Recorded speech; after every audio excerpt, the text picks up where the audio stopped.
Her true story. From Tennessee, my son and daughter-in-law left me at the airport with no money. They had no idea I was headed to meet my lawyer. You know what, Mom? We only bought you a one-way ticket. The return trip? You'll figure it out. That was what my daughter-in-law said as she rolled her designer luggage into the first-class lane, not even glancing back at me. She smiled, the kind of smile people wear when they think they are doing you a favor by telling you a hard truth. You've got a phone. Call someone to come get you. Or sell it. That'll cover a Greyhound, right? And just like that, they were gone. Gone through the security checkpoint, gone into the tunnel of airport gates and vacation selfies, gone with every ounce of dignity I still had left in their eyes. I stood there, alone, in the middle of Nashville International Airport, holding my purse tight against my chest. No suitcase, no boarding pass, no ticket, just a thin sweater and a printed itinerary I now realized was for show. They had never meant for me to come back with them. I had never been meant to be part of this trip at all. The noise of the airport swelled around me, calls for boarding, rolling suitcases clacking over tile, laughter in a language I no longer understood. I felt like a statue in a place that never paused. People glanced at me, then looked away quickly. One woman gave me a polite smile that melted into pity the moment her eyes dropped to the empty space where my luggage should have been.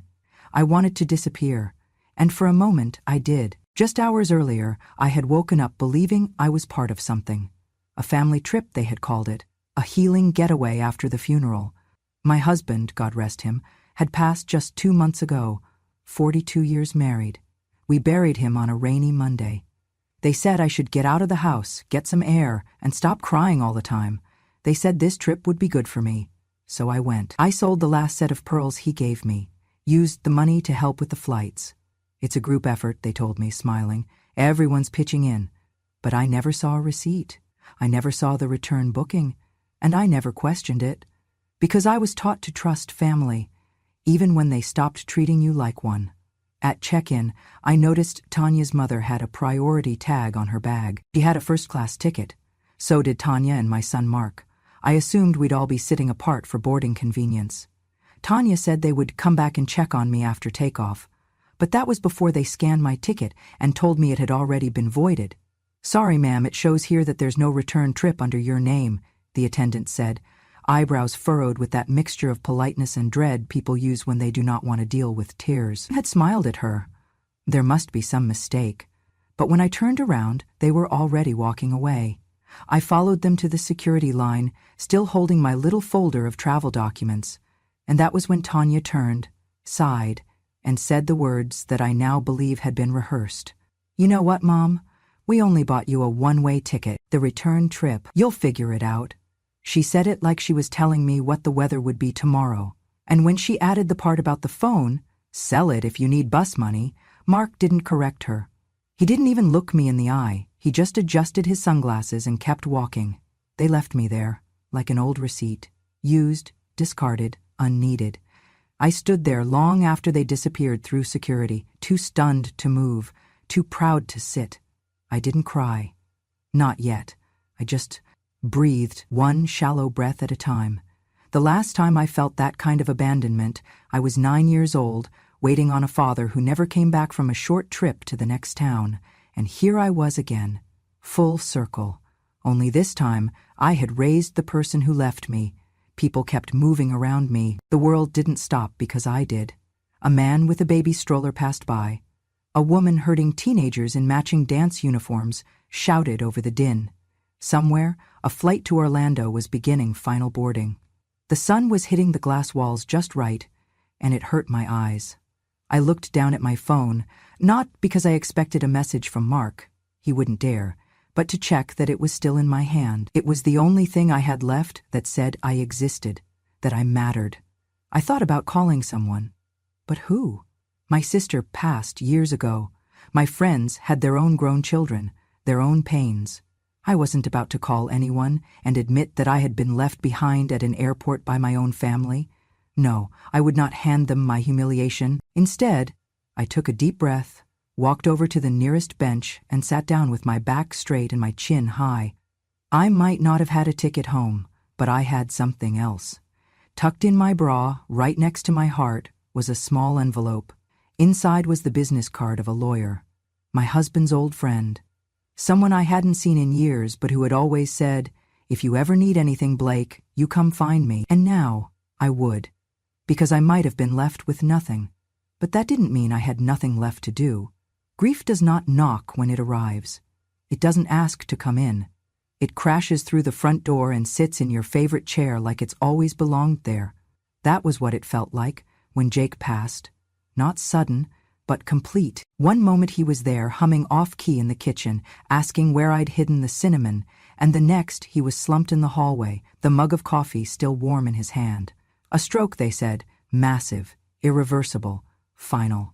We had been married for 42 years. 42 years of routines and rituals, of fights that ended with quiet forgiveness, of shared looks across rooms when no words were needed, of raising a son and losing a pregnancy and trying again, of watching life unfold in the shape of each other's laugh lines. He died on a Tuesday. It rained that morning.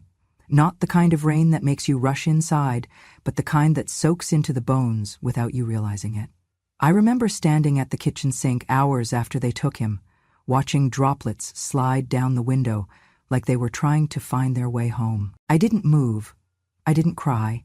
I just listened to the sound of everything being quieter than it had ever been.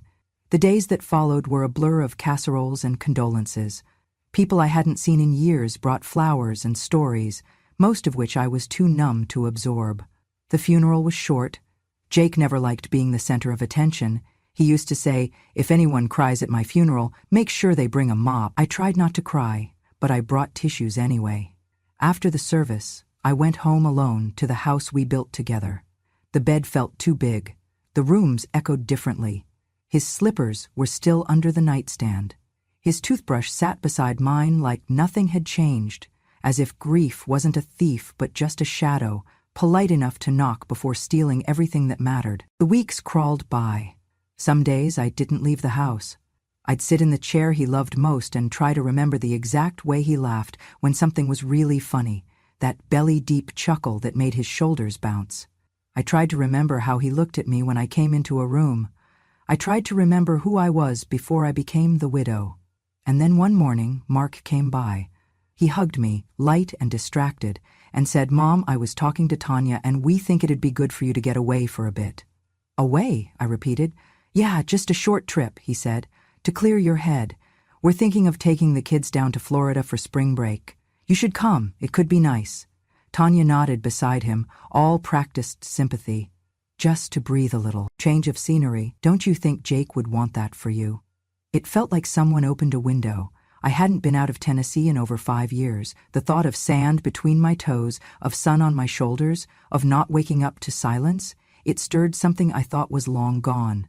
"Are you sure?" I asked. "Of course," Tanya smiled. "Your family. Family." I clung to that word like a life raft. Later that week I opened my jewelry box, the one I hadn't touched since the funeral. Nestled in the corner was the gold wedding band Jake had given me on our 10th anniversary. It wasn't expensive, but it was real gold. He'd saved for months and surprised me on a Tuesday morning, sliding it onto my finger with a whisper. 10 more years, then 10 more after that. I wore it every day until the day he died. Now I held it in my hand, felt its weight, its warmth, and then I let it go. I walked to the small pawn shop down the street and sold it. The man behind the counter looked surprised. "You sure, ma'am?" "I'm sure," I said, even as my throat tightened. I used the money to pitch in for the trip. When Tanya had mentioned everyone contributing, I assumed that included me, so I offered without being asked. It felt good to still be needed, to be included, to be more than just a photo in a frame. That night I cried alone in my room, not just for Jake, but because for the first time in weeks, I felt something close to hope. I packed my bag carefully. I placed a small framed photo of Jake in the pocket of my carry-on.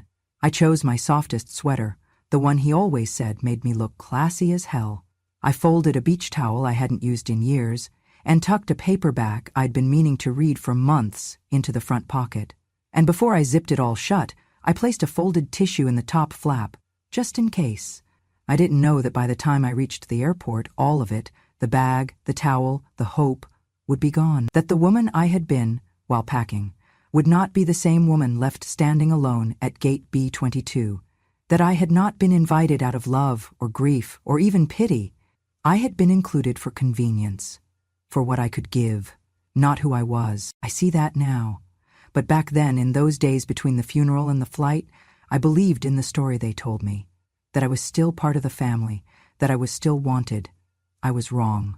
There is a particular kind of silence that falls when you realize you are not part of the plan. Not forgotten, because forgetting implies accident. No, this is different.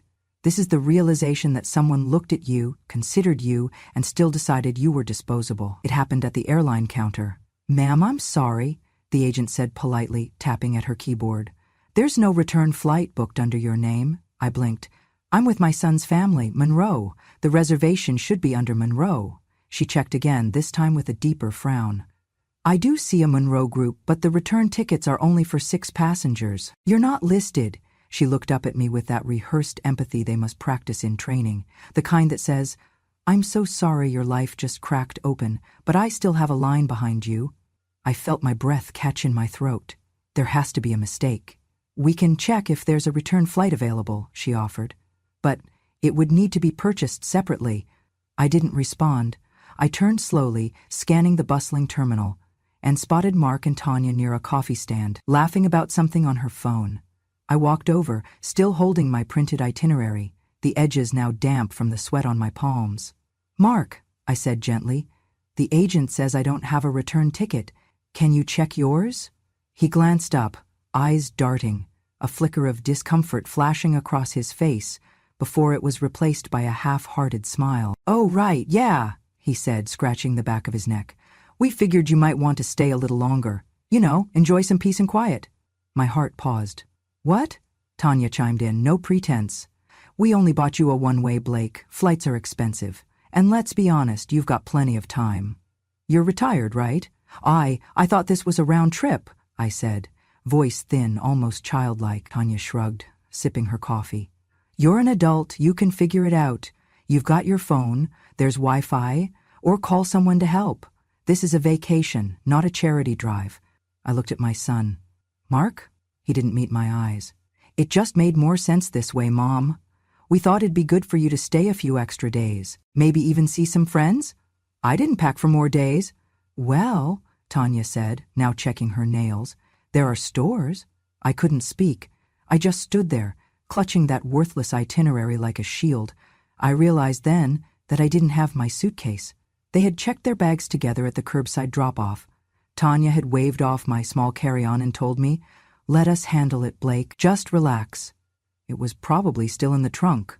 They hadn't just left me without a return flight. They had taken my luggage, too. "Where's my bag?" I finally asked. Mark looked at Tanya. She looked back at him. Then she said, "We're checking it with ours, but we can get it back to you later if you stay longer." I stood there, stunned. "So I don't have a flight. I don't have my things, and you didn't think I'd need to know that before we got to the airport." "You're overreacting," Tanya said flatly. "You said you wanted to be included. Well, this is how we do things, flexibly." Mark added, "We didn't mean anything by it. You're just so emotional since Dad passed, and we thought this would be easier." "Easier for who?" I asked. Neither of them answered. Instead, Tanya reached down, zipped up her designer bag, and said, "We've got to head to security. Our boarding group's almost up." And that was that. They walked away. No hug, no apology, no recognition that I had been reduced to an afterthought with a boarding pass. I stood there as they moved toward the TSA line, Tanya's heels clicking confidently, Mark carrying nothing but his carry-on and a face void of shame. For a moment, I felt like I was sinking, like the floor under me had given way, and I was slowly being pulled into the kind of loneliness no one ever warns you about, the kind that doesn't come from being alone, but from being discarded by the very people who should love you most. A woman pushing a stroller bumped gently into me and apologized. I nodded but couldn't speak. My hands shook as I stepped away from the flow of travelers and sat on a bench against the wall. I didn't cry. I was too far past tears. Instead, I reached into my purse and pulled out my phone, not to call them, not to call anyone in the family. I pulled up my notes app and typed a single line. "This will be the last time I trust them."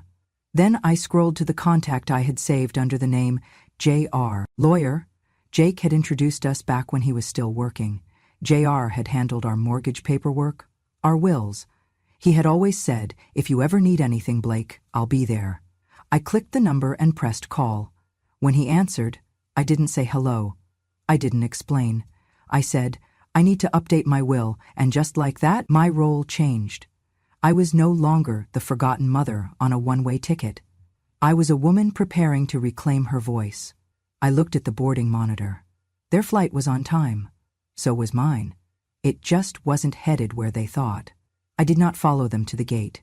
I sat on that bench in the airport terminal until their flight disappeared from the departure board, until the loudspeaker announced final boarding and no more messages came through from Mark. Not that I expected one. He and Tanya had likely settled into their extra legroom seats, sipping complimentary orange juice, already posting filtered photos with captions about family time and recharging. But I wasn't part of that caption. Not anymore. I reached into the side pocket of my purse, past the folded tissues, the peppermints, and the hand cream. My fingers found the envelope before I even looked, the one I'd kept tucked away for 6 years. It was something Jake and I called our break glass in case of fire fund. We started it after his heart scare. Just a few $100s at first. Then we added to it, quietly, as we got older. A 50 here, a 20 there. Sometimes 100 slipped in after a tax return. It was never meant for groceries or birthday gifts. It was meant for the day one of us had no one else to rely on and needed to move fast. I unfolded the envelope. $960, 0 cents in cash, still crisp from the bank. It was not much, but it was mine, and more importantly, it was enough. I flagged down a cab at the curb outside the airport, gave the driver an address I hadn't spoken aloud in years, 287 Jefferson Street, Monroe and Wade Law Office. He nodded and pulled into traffic. The cab smelled faintly of pine and something fried. I stared out the window as the familiar streets passed. Strip malls, gas stations, the aging heart of Tennessee where I'd spent most of my adult life. The last time I was at that law office, Jake had just retired. We had gone in to sign our first will. Back then, it was simple, everything to each other, and then to Mark. We had been so sure of our legacy, so sure of our son. Now I wasn't sure of anything, except that the name on that paper no longer deserved what it promised. J.R. was still there, older now, a little slower to stand, but his handshake still firm. "Blake," he said, eyes widening with surprise. "I haven't seen you in years. I was sorry to hear about Jake." "Thank you," I said, sitting carefully. "I'm here because I need to change my will." He raised an eyebrow. "All right. Anything specific?" I nodded. "I want to remove my son and daughter-in-law from every part of it." He paused. "You're sure?" "I'm sure." He didn't ask why. J.R. had known Jake well enough to know I didn't do anything lightly. He just opened a folder, clicked his pen, and waited. "I'd like to add a new beneficiary," I continued. "An organization, one that supports elderly people who've been mistreated by their families." He looked up. "That's very specific." "I've become very specific." He nodded again. "We can absolutely do that. I'll need some paperwork from the organization." "I already have it." I slid a printed pamphlet from my bag, one I had picked up months ago at the community center, never thinking I'd use it for myself. As he copied the contact details, I leaned forward. "And while we're at it, I want to make sure that what happened to me, being left behind, taken advantage of, is something I can legally respond to, not just emotionally." "You mean financial exploitation?" he asked. "Yes, elder abuse," I said clearly. "Is there anything in the law that protects people like me?" "There is," he said, more serious now, "especially if the person being taken advantage of is a dependent or vulnerable adult. Did they access your funds directly?" "No, I gave it freely," I said, voice steady, "but under false pretenses. They led me to believe I was part of something I wasn't." He nodded slowly. "We can explore that. At the very least, I can help ensure they never touch another cent of what's yours." "Good," I said, "because I want this change notarized, effective immediately, and I want it sent to a third-party executor. I don't want anyone in my family touching my affairs ever again." "You got it," he started typing. For the next hour, we went line by line through the old will, name by name, number by number. Every assumption Jake and I had built now dismantled. Not out of spite, but out of clarity. By the time I left, I had a new folder in hand, a new plan, a new understanding of who I could count on.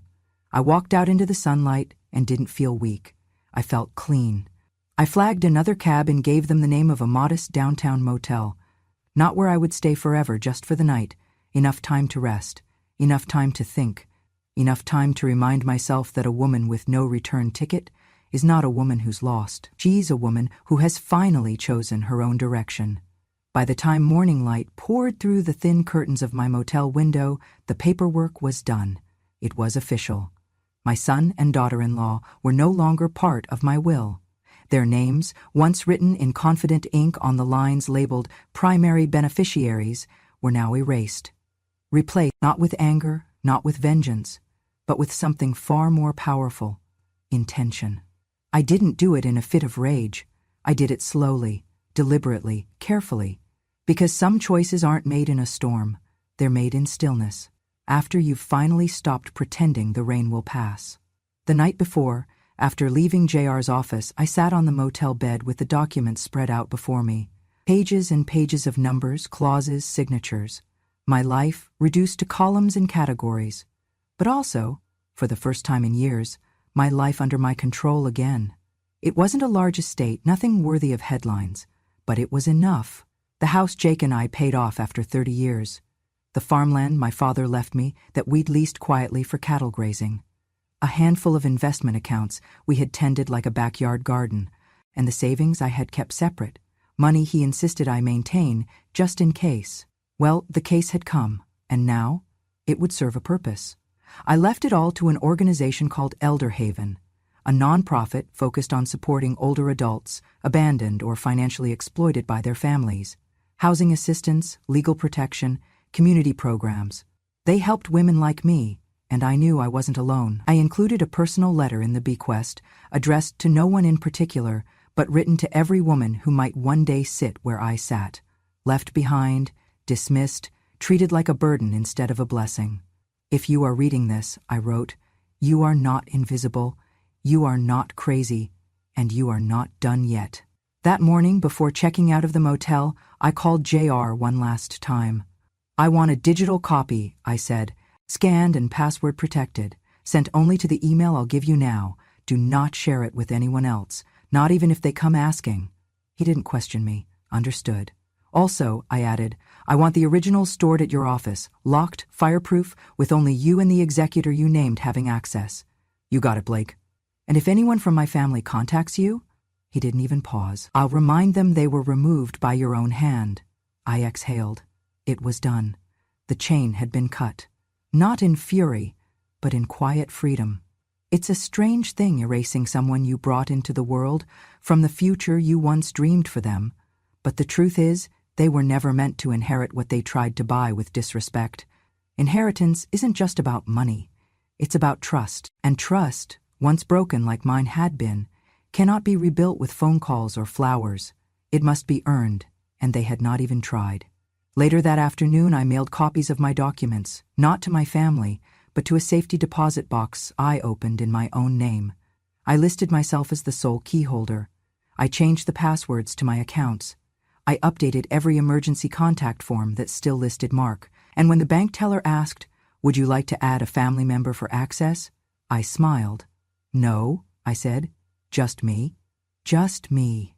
Those two words had once sounded lonely, but now they sounded like survival, like strength, like starting over, not as someone's mother, someone's widow, someone's background presence, but as a woman reclaiming the story she still had the right to write. As I walked back to the motel to grab my bag, I passed a small park where children were climbing on jungle gyms, shrieking with joy. I sat on a bench for a moment, let the sun hit my face, and remembered something Jake used to say, "Everything you plant won't grow. But what does, that's yours. That's your legacy." I had planted enough. Now it was time to grow something new. I went back one final time, not to make a scene, not to deliver speeches, not even to say goodbye, just to take what was mine. I scheduled the moving truck for a Tuesday morning, midweek when I knew Mark and Tanya would both be at work. I did not want to see their faces. I didn't want another performance of concern, another round of shallow apologies delivered too late. I wanted peace. I wanted silence. The house looked smaller when I returned, or maybe I had just outgrown it. The shutters needed repainting. The front steps sagged. The wind chimes Jake had hung still clinked softly against the breeze, but they didn't make me smile like they used to. Nothing did in that house anymore. I let myself in with the spare key, still hidden in the planter, exactly where we'd left it for emergencies. And this, I thought, qualified. The movers were fast and kind. I'd hired them myself, from a town 2 counties over. I wanted no gossip, no small-town whispers. I'll be taking just a few things, I told them. A chair, Jake's favorite, the one that molded to his back after decades of reading in it, a box of books, our wedding album, his navy cap, my mother's quilt, nothing else. Not the furniture we bought together, not the dishes that once held Sunday roast, not the mattress we replaced after 30 years because he said I deserved better, just the pieces that still felt like truth. I walked through the rooms slowly, the kitchen where I had baked every birthday cake, the living room where we had danced on our anniversary, just the 2 of us, barefoot and tipsy, the hallway where Jake had fallen that day, coffee still steaming in his hand. I didn't cry. I had cried enough. I left the keys in a sealed envelope on the kitchen counter, along with a short note. Don't call, don't ask. I am exactly where I want to be. And then I left. The ride to the new place took under 2 hours, but it felt like crossing into another life. The sign out front read Willow Grove, Independent Living for Seniors with Dignity. I had toured it once before, quietly, with Jake. He wanted to make sure we had options, though I told him I'd never leave our home. Maybe one day, he said, grinning, if they have good pudding. Willow Grove had more than pudding. It had sunlight that poured through wide windows, hallways that smelled like lemon and not antiseptic, soft jazz playing in the common room, and people who looked up when you walked in, not through you, but at you. Welcome, Mrs. Monroe, the woman at the desk said, smiling. We've been expecting you. It was the first time in months I'd heard someone say my name like it mattered. I was shown to a corner unit with a view of the courtyard. My boxes were already there. My chair had been placed near the window. On the table was a welcome basket with jam, crackers, and a note handwritten by the director. Thank you for helping us make this place possible. Now it's yours, too. Because what they didn't know, what Mark and Tanya would never know, was that Willow Grove had been funded, in part, by the very donation I made through Elder Haven. My estate was not just a transfer of assets. It was a quiet revolution. I had built myself a place in the world where I would never again be forgotten, where I was not a burden, not a relic, just Blake. In the days that followed, I settled in. I joined the afternoon book circle. I met a retired teacher named Helen who made me laugh so hard I spilled coffee down my blouse. I started attending a watercolor class on Thursdays. I even signed up to lead a workshop on letter writing, something I'd done with Jake every Sunday for years. The best part? At 5:00 p.m., someone always came knocking to say, dinner's ready. Not because they wanted anything, just because they wanted me there. There was a seat with my name on it, and for the first time in a long time, I sat down without hesitation. I wasn't in the way. I wasn't tolerated. I was welcomed. The house I left behind was no longer my home. Because home isn't where you store things. It's where you are wanted. And I was finally home. It took 6 months. 6 months of silence. 6 months of peace. 6 months of morning coffee in the sunroom at Willow Grove, of learning how to sketch birds in watercolor, of hearing my own name spoken with kindness and never followed by a sigh. 6 months of not looking back, and then it arrived, the day I had circled in red on my private calendar, the one pinned discreetly inside my armoire door, notification sent. That morning JR emailed me with just one sentence. Letters have been delivered as of 9:00 IM. I didn't reply. I didn't need to. By 11:00 IM, the phone started ringing. Mark, 16 calls in one day. I watched them come in one by one, the name flashing on the screen of my cell, a name I had once loved so fiercely it nearly unmade me. A name that now only triggered stillness, calm, I didn't answer. Not the first call, not the third, not the 12th, not the one at midnight. There was no message left, just rings, and more rings, like the frantic pacing of someone who had finally realized the door was locked and they were no longer welcome inside. By the next morning, the email came. Subject line, "I'm sorry, Mom, but at least let us keep the garden." I opened it, not because I expected sincerity, but because I was curious. Curious how he would phrase it.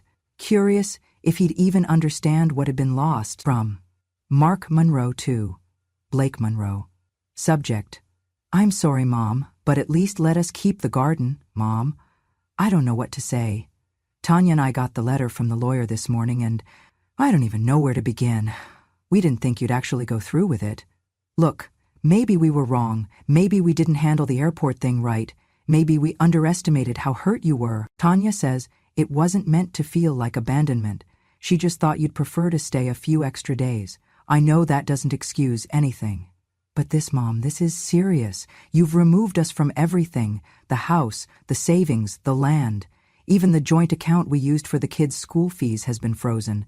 I'm not saying we didn't deserve something, but you're cutting us out completely. After everything? After all the years? At least let us keep the land behind the house. The garden. You know the kids helped plant it. You know it means something. We're not perfect, but we're your family. Can we please talk? Just one call. Just 5 minutes.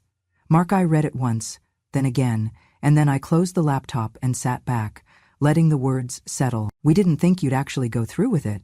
That sentence alone told me everything I needed to know. They thought I was too old, too soft, too desperate to be included. They thought I would bark but never bite, weep but never walk away. They mistook kindness for weakness, and now they were shocked that the woman who once sewed buttons on their coats had the backbone to write them out of the story. But I had, and I would not undo it, because they hadn't just left me at an airport. They had left me behind in every way that mattered long before that. They had chosen comfort over care, convenience over compassion, performance over presence. And now they wanted land? For the garden? That garden they never once asked me to help water, the one Tanya posted about online as her sacred space, but never mentioned my name in once? They could have it. In memory, not in deed, because it no longer belonged to them. It now sat under the care of Elder Haven, whose regional director had already visited the site and proposed turning the land into a therapeutic horticulture program for aging women with memory loss. My land, my choice, my legacy. At Willow Grove, we had a small library. That afternoon, I went there and pulled out a book of poetry. I wasn't even reading it. I just needed the weight of something honest in my hands. Helen, my new friend with a sharp tongue and soft heart, slid into the armchair beside me. "You've got that look again," she said. "What look?" I asked. "The one people wear after they've just told the world who they really are." I smiled. "Maybe I have." She grinned. "Good. That world needed to hear it." I looked down at the email on my phone one last time, reread the closing plea. Just 5 minutes. I thought about replying. One line, something clean, something true. Instead, I powered the phone off. Then I picked up my pen and wrote in my journal. Some things are inherited, others are earned, and some, like peace, are created from scratch. Let them wonder. Let them rage. Let them miss the sound of my voice when birthdays come and go, because I would be here, surrounded by people who didn't expect me to fund their comfort in exchange for their absence, surrounded by names I chose, not those who used to belong, but those who still saw me. I didn't owe anyone a conversation. I had already given them something better, a clear goodbye, and a door that no longer opened. Some days now I forget what silence used to sound like, the sharp kind, the empty kind, the kind that sat with me in the house after Jake passed, after the casserole dishes stopped coming, after my own son stopped asking how I was holding up. The silence at Willow Grove is different. Here, it hums gently. It waits for you. It does not shame you for resting or for remembering. I spend my mornings with the book club, 6 women and 1 soft-spoken man who brings crossword puzzles to share. We argue over plot twists, laugh too loud at scenes no one else would find funny, and drink tea with names none of us can pronounce. We belong to one another in the simplest way, by showing up. In the afternoons, I take gentle yoga in the courtyard. My balance is not what it used to be, but no one minds. The instructor always tells me, "You're stronger than you think." And for the first time in my life, I believe it. I've taken up painting again, something I gave up decades ago when life got busy, when Mark was young, when Jake worked late. My brush strokes are shaky, my colors too bold, but my heart swells when I step back and see something, anything, that I created just for me. One evening, while organizing some of the communal art supplies, a woman named Ruth looked at me across the table and asked softly, "Do you ever regret it?" She didn't specify what it was. She didn't have to. We all knew what she meant. I looked her in the eyes and said, "I regret not doing it sooner." She nodded. No more questions. That night, I sat alone in my room. The window was open, letting in the breeze. On the table was a framed photo of Jake, the one I brought from home, the one where he's laughing with his whole face, eyes nearly shut, hands mid-vesture. I lit a candle for him. Not for grief, but for gratitude. "I'm okay," I whispered, "more than okay."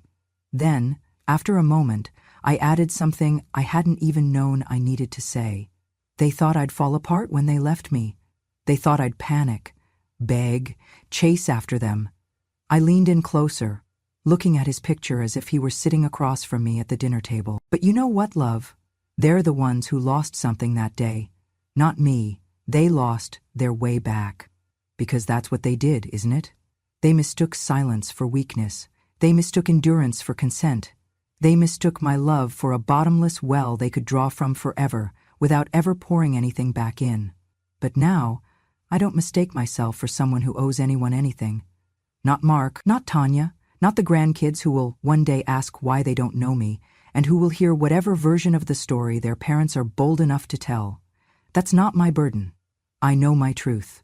I lived it, I survived it, and more than that, I rebuilt from it. Here, I'm not just the old lady who paid for the trip. I'm not a financial resource, not an inconvenience, not a figure fading quietly in a corner. I'm Blake. At Willow Grove, they say my name when I walk in the room. They save me a seat. They ask what I'm working on. They wait for my opinion in the book club before moving to the next chapter. They know when I prefer peppermint tea and when I want chamomile. They remember. They care. They see me. And I see myself. Not as a relic, not as a story that ended when Jake passed, but as a woman who lived through the worst kind of betrayal, the kind that hides behind family smiles, and came out with her name intact. Sometimes at night, I walk the courtyard alone, hand resting on my cane, watching the light spill out from the community room windows. I think about the word legacy, how everyone wants to leave something behind. But maybe the most radical legacy isn't money. It's memory. It's the right to write the ending of your own story, even if you have to rip up the old script and start fresh. I did that. I chose new names to include, new traditions to build, new family to love, not bound by blood, but by presence, by choice. And that, in the end, is what real family is. Chosen, cherished, kept. And when I blow out the candle each night, I smile, because I don't owe gratitude to anyone who made me small. I owe it to myself, for standing up, for walking away, for lighting the match and watching the lies go up in smoke. I chose myself. I chose peace. And I chose a new family, one that would never leave me at the gate. If this story made your heart ache, then made it rise again. If you've ever given everything to a family that only remembered you when they needed more, if you've ever been left behind and had to choose yourself just to keep going, then you're not alone. This is Grandma True Stories, where we don't whisper the past, we speak it with clarity, where forgotten women remember themselves, where quiet pain becomes power. So, if you believe that dignity doesn't expire with age, if you believe that being kind doesn't mean being weak, and if you believe that the truth still matters, even if it takes a lifetime to say, subscribe to Grandma True Stories today, because when a grandma finally tells her story, the world listens, and this time, she doesn't get left behind.